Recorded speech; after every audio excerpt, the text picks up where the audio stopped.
It was like crazy though. I mean, I like the idea of them being roped with their hands, right? Yeah, but who were they roped to? To the these children, like the tortured children. Demons Totally. try to pry off demons. children. Yeah, like these demons. Well, they're not demons, right? No, they were actual humans. They're actually humans that demons were taking advantage of. Yeah, they're being manipulated by the demon. I don't know what his name is. I just call him Dream. Yeah, horse children. Totally. Yeah, because they all had like bronchitis or something, right? I think one of them. I got bronchitis. One of them did. Right? One of them was literally dying. No, I think all of them were dying. That's why they needed the demons' help. No, I think only one of them was dying, and then the other two were just like they had traumatic experiences where like they either lost their parents or like something's happened, and they're like, oh, I want to see these people, and I envy how much their lives are, right? Fear beat. I love the scene though when they look at in Tanjiro's like his outside the borders of his I guess his subconscious. It looks pretty. Dude, those little guys came out and tried to help them. Literally helping them, like, this is their orb, so here, if you want to kill it, it's right there. Oh, gosh. Yeah, man, it's animation's great, the music's great. You know, I think there were some negatives about the movie. For me, being a person who's seen the anime, the first season, I kind of felt like the first 30 minutes was kind of slow because I agree. Because I kind of really knew what was happening, but if I didn't know the anime, I think they did a pretty good job introducing people to it. Like I remember I was telling Lance this, how I didn't expect the villain to do, you know, talking no jutsu, you know, how he explained the dream sequence and stuff, because it wasn't really like that in the anime, you know. No, not that like super long style villain, old school villain. I'm gonna tell you what my plan is to do. That was that got a bit exhausting to me, to be honest. I think that villain talked a good 15-20 minutes of the movie, you know, in total. That was a lot. I think part of it is because this movie was meant to be kind of a standalone movie, right? Yeah, and I think it does stand alone, but like even then, it's just like they could have cut his words in half, and I would have been like perfectly fine with watching a bit more fighting, even though it was full of fighting all the time. It was.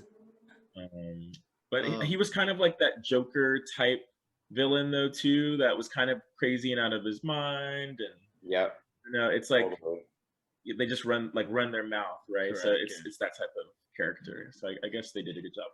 How did everyone feel about Tanjiro's injury, I guess, that really led to the demise of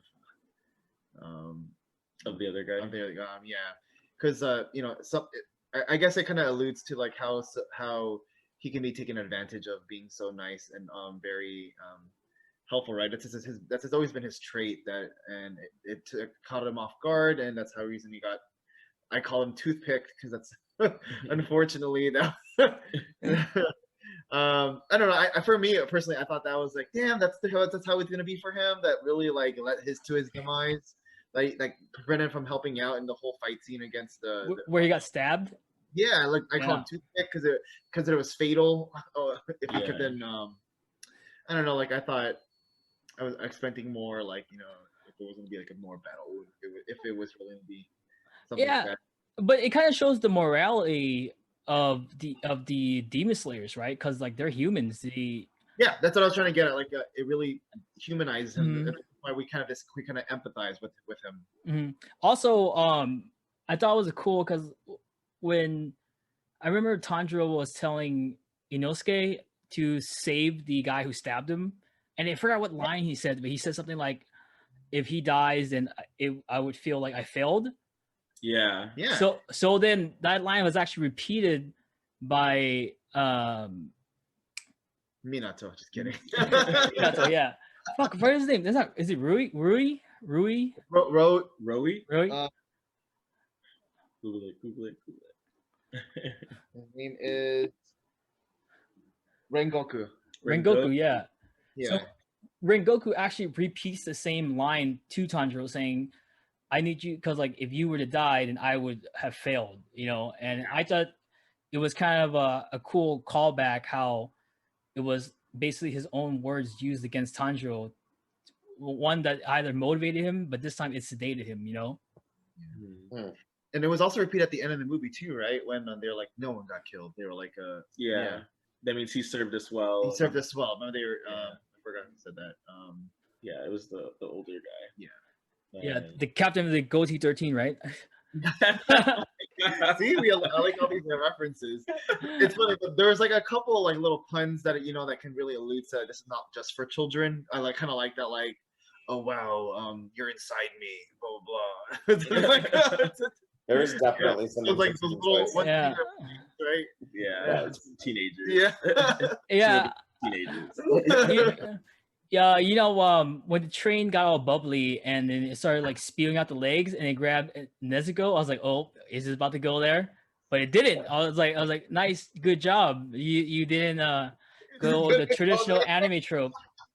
Oh my god, yeah. You're right. It's kind of like it's mostly guys in the show though. I think that's the difference, right? Yeah. There's not really any main female characters because that's usually except for Nezuko, you know. She's like the one, and even throughout the movie, I guess the classic female trope of like she's the one that they all pine after, right? There was still a scene there. Right, exactly. Like that wasn't that his like memory? It was not his memory, or like his dream. He's like, his ideal dream. I will save you, and then he like wakes up and. Well, that's the reason why he was able to fight because like, oh, Nezuko's not the only one in my dream right now. Like, yeah. I think was it Zenitsu is the only guy who actually pines over her, you know. Yeah, you're right. It's